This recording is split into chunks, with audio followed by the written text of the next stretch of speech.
지금으로부터 1600년 전 현재 벨기에에 해당하는 나라에 레이몬드 3세라는 군주가 살고 있었습니다. 그런데 이 군주의 친동생이 반란을 일으켜서 정권을 잡고 새로운 군주가 되었습니다. 그러나 동생은 차마 자기 친형을 사용시킬 수가 없어서 이 문이 특별하게 설계된 감방에 자기 형을 가두었습니다. 레이몬드 3세는 본래 식성이 좋아 저처럼 이렇게 몸이 좀 뚱뚱한 사람인데요. 그런 몸집으로는 도저히 빠져나올 수 없을 만큼 이 감방문을 작게 만들었습니다. 만일 체중을 줄이기만 한다면 그 문을 빠져나와 얼마든지 자유의 몸이 될 수도 있었습니다. 그런데 레이몬드는 날마다 이 감방 안에 제공되는 맛있는 음식들을 즐기느라 몸이 점점 더 뚱뚱해져 갔습니다. 결국 그는 그 철장문을 나오지 못하고 말았습니다. 식욕을 절제하지 못하여서 이 자유의 기회마저 스스로 박탈해버린 슬픈 실화입니다. 현재 우리는 인간의 욕망을 마음껏 발산하고 분출하도록 자극하는 시대를 살고 있습니다. 그만큼 절제하며 살기 어려운 환경 속에서 살고 있다는 것입니다.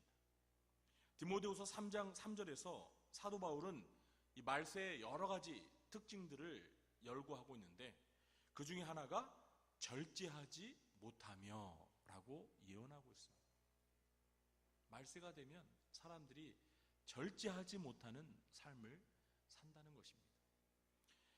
바울의 예언처럼 현대인들은 절제되지 못한 과도한 욕망의 포로가 되어서 불행한 삶을 살고 있습니다. 우리나라의 병원들도 서구의 경우처럼 점차 비만 환자의 비율이 늘고 있습니다. 특히 요즘은 이 성인 비만보다 소아 비만이 더 큰 문제가 되고 있는데요. 언젠가 제가 신문 기사를 보니까 이 유치원과 초등학교 아동들의 3분의 1이 몇 분의 몇이요? 3분의 1이 소아 비만이라고 합니다. 그러니까 3명 중에 1명은 정상 체중보다 더 많이 나간다는 것입니다. 어른도 예외는 아니지만 어릴수록 식욕을 절제하는 능력이 부족하기 때문에 부모님들의 통제가 없이는 소아 비만의 가능성은 더욱 높아져갈 것입니다. 비만은 이 나쁜 식생활 습관을 비롯해서 여러 가지 원인에서 오는 것이지만 결국 식욕을 절제하지 못한 현대인들 스스로가 자초한 질병이라고 할 수 있습니다. 또한 요즘 우리가 사는 사회는 이 성개방 풍조가 만연되어 있습니다. 아까 그 동성애에 대해서도 말씀을 드렸지만 이 텔레비전, 신문, 인터넷, 심지어는 휴대폰을 비롯한 다양한 매체들을 통해서 인간의 성욕을 반복하여 지속적으로 자극하고 있습니다. 성은 지극히 사적인 것이고 성을 즐기는 자유는 개인의 자유이므로 누구도 침해할 수 없다는 그럴듯한 구호가 우리 젊은이들의 의식 속에 자리 잡아가고 있습니다. 성인이든 청소년이든 어린이든 적지 않은 사람들이 이와 같은 과도한 성적 자극에 무방비 상태로 노출되어 있습니다.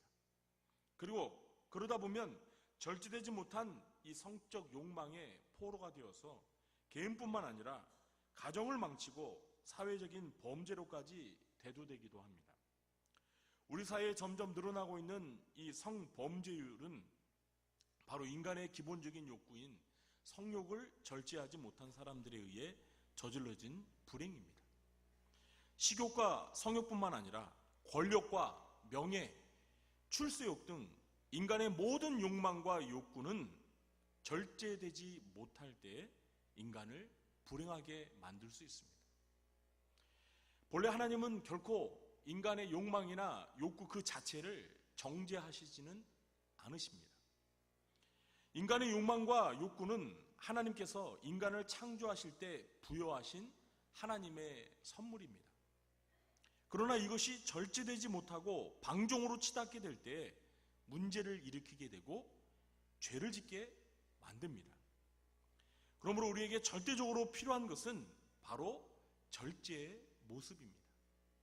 잘 아시다시피 이 절제는 성령의 열매 가운데 하나입니다. 여러분, 성령의 열매가 몇 가지죠? 네, 9가지인데 이 절제 열매가 그 9가지 가운데 몇 번째 열매입니까? 네? 찾아볼까요?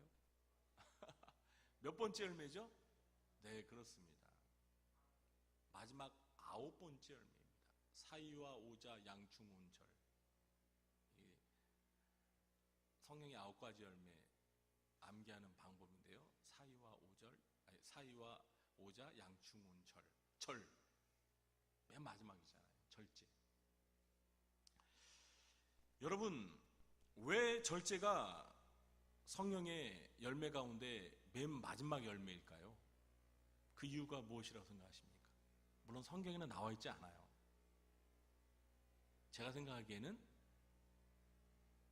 그만큼 절제의 열매를 맺기가 가장 힘들기 때문이 아닐까, 저는 그렇게 생각해 봅니다. 여러분들의 생각은 어떠십니까? 전혀 공감을 안 하시잖아요. 여러분들은 그냥 저는 절제 열매 잘 맺습니다, 그냥 첫 번째 열매로 바꿔도 괜찮습니다. 네. 사랑하는 성도 여러분, 절제가 무엇입니까? 우선 절제의 뜻을 정의해 보겠는데요. 이 절제란 우리말 국어사전에 보니까 정도에 넘지 않도록 알맞게 조절하여 제한함, 이렇게 설명되어 있습니다. 절제가 뭐라고요? 정도에 알맞게, 정도에 넘치지 않도록 알맞게 조절하여 제한함. 성경의 언어인 헬라어로 절제는 엥크라테이아인데요. 이것은 자신의 욕망을 다스리다라는 의미입니다. 그러니까 자기를 스스로 제어하고 통제하는 것이 바로 절제입니다. 영어로 셀프 컨트롤, 이렇게 말할 수 있죠.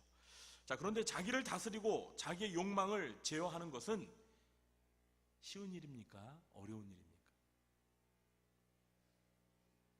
네? 여러분, 제가 영어로 지금 설교하고 있습니까? 왜 그러십니까? 오늘 다들 그냥 아침 식사를 안 하고 오셔가지고 그냥 이렇게 네, 저도 아침 안 들어왔습니다. 쉬운 일이 아니죠. 자기 욕망을 제어한다는 거, 자기의 욕구를 제어한다는 거 쉬운 거 아니에요. 저 보세요. 제가 담낭 수술하고 난 다음에 몸무게가 5kg가 빠졌습니다. 그냥 한 주는 그냥 거의 죽만 먹었어요. 그리고 또 그 다음 주도 죽만 먹다가 또 혹시 몰라서 하여튼 많이 절제를 했습니다. 그랬더니 한 2주 만에 한 5kg가 싹 주더라고요. 그래서 우리 성도님들이 참 보기 좋다고 저도 기분이 좋았습니다. 근데 지금 보세요. 다시 원상회복됐잖아요. 네? 원상회복됐잖아요. 그냥 다시 그냥 본래 식사하던 대로 이렇게 했는데 원상회복이 됐습니다. 노력하지도 않았는데 원상회복이 됐어요. 참 진짜 절제하기 위해서는 노력을 해야 되는데 참 이게 쉬운 게 아니에요. 사람이 절제할 수 있다는 것은요, 그만큼 성숙하다는 증거입니다. 자기의 욕망을 잘 제어할 수 있다는 것은 그만큼 성숙하다는 것입니다. 그래서 잠언 16장 32절에 보니까 노하기를 더디하는 자는 용사보다 낫고, 그러니까 감정을 컨트롤한다는 거죠. 용사보다 낫고, 자기의 마음을 다스리는 자는 성을 빼앗는 자보다 나으니라. 그러니까 어떻다는 거예요? 그만큼 자기 다스린다는 게 쉽다는 거예요? 어렵다는 거예요? 어렵다는 거죠. 여러분 성 뺏을 수 있어요? 전쟁해가지고 성을 빼앗을 수 있냐고요. 쉬운 일 아니잖아요. 그래서 신약 성경의 이 목회 서신을 보면은요, 교회 지도자들을 세울 때 그 자격 요건 중에 빠지지 않은 덕목 가운데 하나가 바로 절제 덕목입니다. 디모데전서 3장 2절에 보니까 우리가 요즘 그 디모데전서를 새벽에 그 큐티에 본문으로 하고 있는데, 디모데전서 3장 2절에 보니까 그러므로 감독은 책망할 것이 없으며 한 아내의 남편이 되며 절제하며. 이 감독은 오늘날 이 목회자 또는 장로라는 직분을 의미하는 것입니다. 그러니까 교회의 영적 지도자들은 절제해야 한다. 절제할 줄 알아야 된다는 것입니다. 굉장히 찔리네요. 또 디모데전서 3장 11절에 보니까 여 집사의 자격 요건 가운데 하나가 이것입니다. 들어보세요. 여자들도 이와 같이 단정하고 참소하지 말며 절제하며.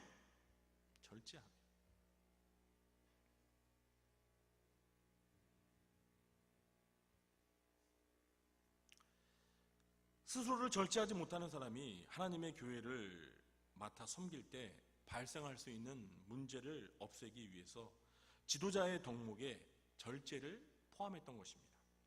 그러나 이 절제의 덕목은 교회의 지도자나 중직자들에게만 요구되고 필요한 덕목이 아니라 성령을 모시고 사는 모든 성도들이 다 마땅히 맺어야 할 성령의 열매입니다. 그러므로 모든 신자들은, 모든 성도들은 성령의 다른 열매들과 마찬가지로 절제의 열매를 맺는 삶을 살아야 합니다. 그러면 과연 어떻게 해야 절제의 열매를 맺는 삶, 곧 절제하는 삶을 살 수 있을까요? 오늘 본문을 중심으로 절제하는 삶을 위하여 힘써야 할 세 가지에 대하여 살펴보면서 은혜를 나누려고 합니다. 첫째로, 하나님께 쓰임받는 삶을 열망해야 절제하는 삶을 살 수 있습니다. 오늘 우리가 읽은 성경 본문은 고린도 교회에 쓴 편지입니다. 이 편지에서 사도 바울은 우리의 인생을 다름박질, 경주에 비유하고 있습니다. 당시 고린도에는 이스머스라는 지역에서 2년마다 유명한 전국체전이 열렸다고 합니다. 이것은 4년마다 열렸던 올림픽 경기 다음으로 이 그리스 세계에서는 매우 유명했습니다. 당시 이 그리스 세계에서는 평생에 이 체전에 선수로 나가는 것을 가장 큰 명예로 여겼다고 합니다. 반면에 그 체전에서 선수 자격을 박탈당하거나 상실하는 것은 가장 큰 불명예로 받아들였습니다.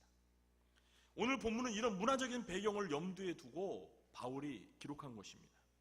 우리 27절을 한 목소리로 읽어보겠습니다. 내가 내 몸을 쳐 복종하게 함은 내가 남에게 전파한 후에 자신이 도리어 버림을 당할까 두려워함이로다. 아멘. 자, 여기서 버림을 당하다는 말을 어떤 사람들은 흔히 구원을 받았다가 구원을 잃어버리는 것으로 이해하려고 합니다. 그러나 이것은 구원의 상실을 의미하는 것이 결코 아닙니다. 이것은 사역적인 측면에서 주님께 쓰임을 받고 있는 상황에서 더 이상 주님이 쓰시지 않게 되는 상황을 의미하는 것입니다. 그래서 영어 성경에서는 이 버림을 당하다는 단어를 disqualify라고 이렇게 사용하고 있는데요. 이 단어의 뜻이 무엇이냐면 운동 경기에서 선수 자격을 박탈하다라는 뜻입니다. 종종 큰 육상대회에서 선수들이 그 약물 복용을 하게 된 사실이 탄로나가지고 선수 자격을 박탈당하고 또 자신이 세운 기록마저 취소되는 그러한 예를 우리가 많이 종종 보게 되죠. 바울은 지금 이방인의 사도로서 하나님 앞에 사명을 받은 일종의 선수입니다. 그는 자신이 사도라는 사실을 매우 영예롭게 여겼습니다. 그러나 그는 그 사실에 안주하지 않았습니다. 그는 죽는 날 그날까지 하나님 앞에서 이 복음을 전파하는 일에 지속적으로 쓰임을 받기 위해서, 다시 말하면 일꾼으로서의 자격을 상실하지 않기 위해서 27절 앞부분에서 어떻게 한다고 말하고 있죠? 내가 내 몸을 쳐 복종하게 한다, 이렇게 말하고 있습니다. 자기 스스로 자신의 몸을 쳐 복종하게 만드는 것, 이것이 바로 자기 제어, 자기 통제, 절제인 것입니다.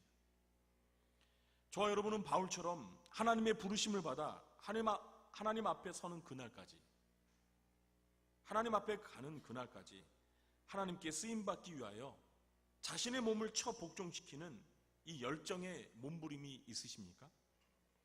주님 앞에 지속적으로 쓰임받기 위해 나의 몸을 쳐서 하나님의 뜻 앞에 복종시키는 이 절제의 자세가 여러분에게 있게 되기를 주님의 이름으로 축원합니다. 둘째, 목표가 뚜렷한 삶을 열망해야 절제하는 삶을 살 수 있습니다. 우리 26절 말씀도 한 목소리로 읽어보겠습니다. 그러므로 나는 다름질하기를 향방 없는 것 같이 아니하고 싸우기를 허공을 치는 것 같이 아니하며. 아멘. 사도 바울은 오늘 절제에 관한 교훈을 기록하면서 두 가지 운동 경기를 비유로 사용하고 있는데요.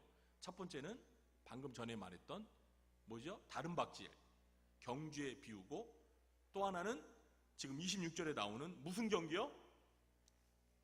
박싱, 권투 경기입니다.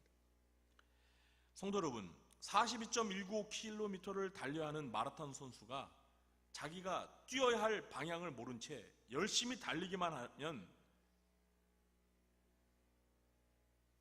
무슨 소용이 있겠습니까? 골인 지점을 향해서 달려야지 그냥 방향은 상관없어, 난 무조건 42.195km만 달릴 거야, 이런다고 여러분 우승할 수 있어요? 아닙니다. 방향을 제대로 보고 그 달려야 될 그 목적지, 목표 지점을 향해서 달려가야지 맞는 거죠. 마찬가지로 권투 선수가 자기가 싸워야 할 상대가 누군지도 모르고 허공을 향해 펀치를 강하게 날린들 무슨 소용이 있겠습니까? 아까운 힘만 낭비하는 것입니다. 이 마라톤 선수가 달려가야 할 방향, 그리고 권투 선수가 쌓아야 할 상대가 바로 목표입니다. 권투 선수뿐만 아니라 모든 운동 선수들은 큰 시합을 앞두고 뭘 하죠? 네? 운동 선수가 아시니까 잘 모르시는, 체중 조절을 하잖아요. 체중 조절. 어떤 선수들은 체중 조절을 하기 위해서 여러 날 물만 마시면서 식욕을 절제합니다. 왜 그렇게 하는 것입니까? 목표가 있기 때문입니다. 목표가. 경기에 나가 이겨서 금메달을 따겠다는 목표가 있기 때문에 평소에 즐겨 먹던 음식을 다 절제하는 거예요. 목표가 있으면 절제할 수 있어요. 우리 인생에도 인생의 목표가 분명해야 합니다. 인생의 목표가 분명한 사람은 절제하는 삶을 살 수가 있습니다. 반면에 인생의 목표가 불확실하거나 인생의 목표를 상실한 사람들은 절제할 필요를 느끼지 못합니다. 그러므로 그냥 하고 싶은 대로, 먹고 싶은 대로, 놀고 싶은 대로, 자고 싶은 대로 아무렇게나 하며 살아갈 가능성이 훨씬 많은 것입니다. 바울은 인생의 목표가 뚜렷하고 확실한 사람이었습니다. 여러분, 바울의 인생 목표가 무엇이었습니까? 사도행전 20장 24절입니다. 내가 달려갈 길과 주 예수께 받은 사명, 곧 하나님의 은혜의 복음을 증언하는 일을 마치려 하면은 나의 생명조차 조금도 귀한 것으로 여기지 아니하노라. 바울은 달려가야 할 사명, 그의 삶의 목표가 분명했기 때문에 딴눈 팔지 않고 앞을 향하여 힘차게 달려갔습니다. 사랑하는 성도 여러분, 저 여러분의 인생의 목표는 무엇입니까? 저 여러분은 무엇을 향해 달려가고 계십니까? 소리문답 제1문답처럼 우리는 하나님을 영화롭게 하고 그를 영원히 즐거워하는 것을 인생의 가장 중요한 목표로 삼고 살아가는 사람들입니다. 맞습니까? 맞습니다. 우리 그리스도인들이 추구해야 할 공통적인 삶의 목표는 하나님을 영화롭게 하고 영원토록 그분을 즐거워하는 것입니다. 이게 우리의 인생의 가장 중요한 궁극적인 목표입니다. 그리고 이 목표를 이루기 위해서 방해가 되고 장애가 되는 것은 과감하게 잘라야 합니다.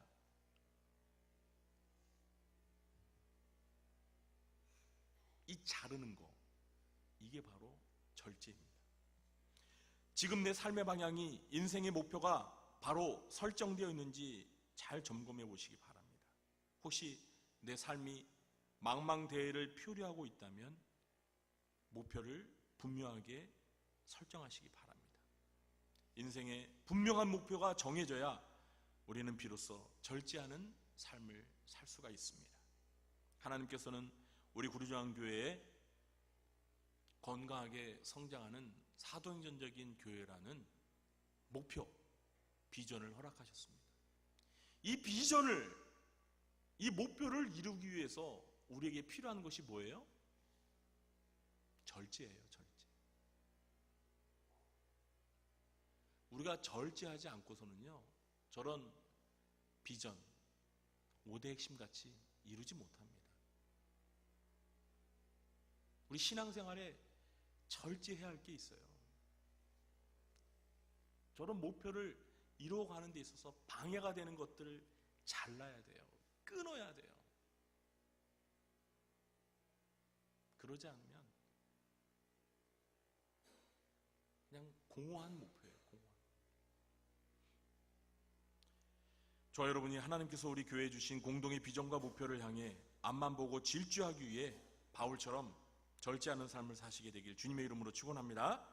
마지막 셋째로, 하나님께 상급을 받는 삶을 열망해야 절제하는 삶을 살 수가 있습니다. 24절과 25절은 여러분들이 매우 힘들어 하시는 것 같아서 제가 읽겠습니다.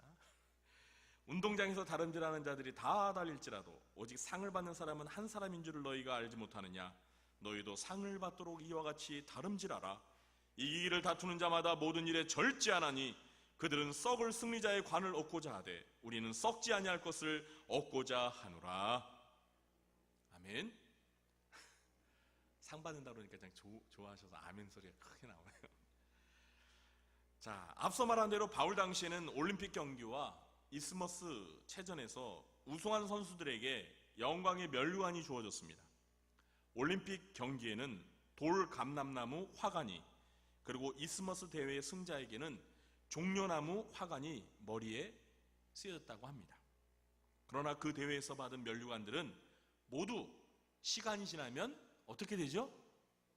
다 썩고 시들어 버립니다.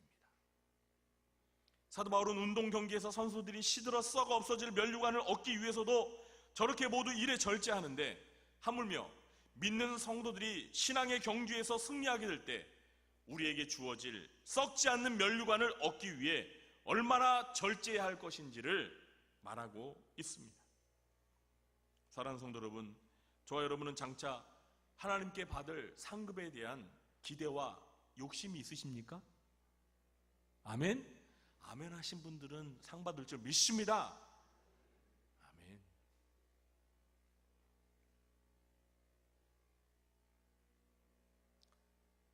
그렇다면 절제하는 삶을 살아야 합니다. 우리가 장차 하나님으로부터 하늘나라 가서 상을 받기를 원한다면 우리가 이 땅에서 사는 동안 절제해야 돼요. 사도 바울은 누구보다 이 상에 대한, 하나님이 주시는 상에 대한 강한 집착과 열망을 가지고 살았던 사람입니다.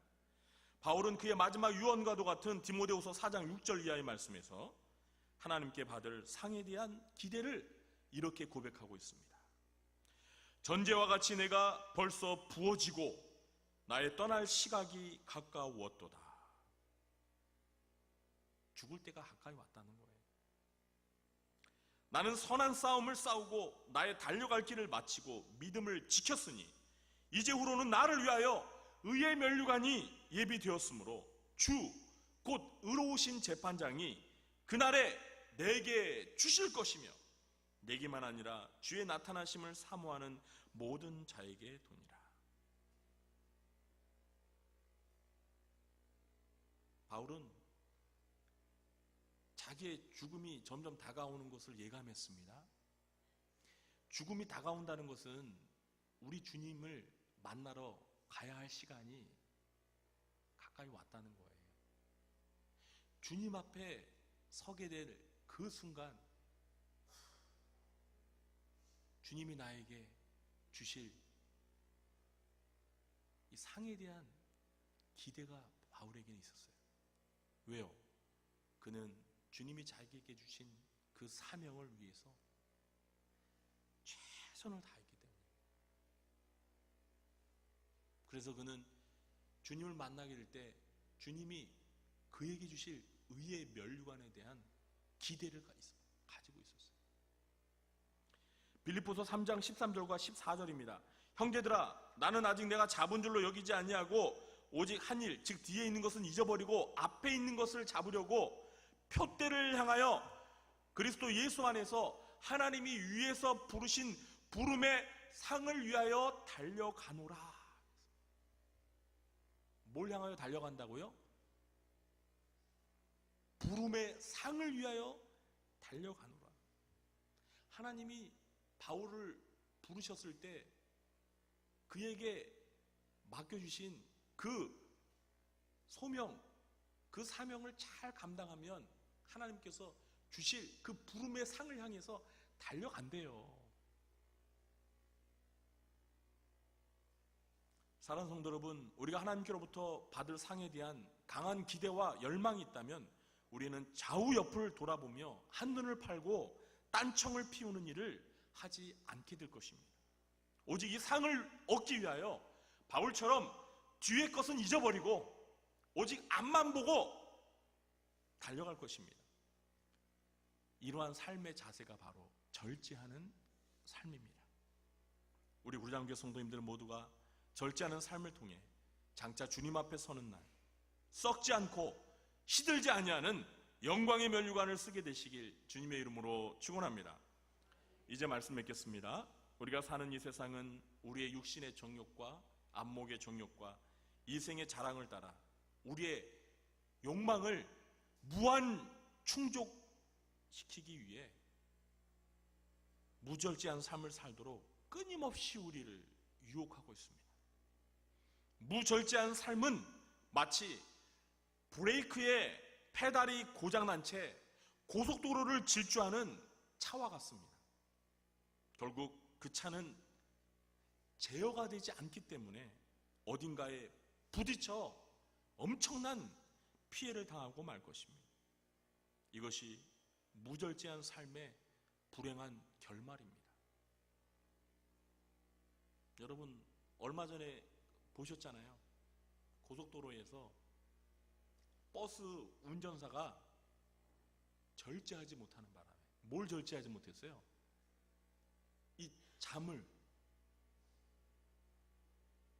절제하지 못하는 바람에 그냥 앞에 가는 그냥 그 승용차를 그냥 들이받아가지고 그날 그냥 부부가 그 현장에서 즉사했어요.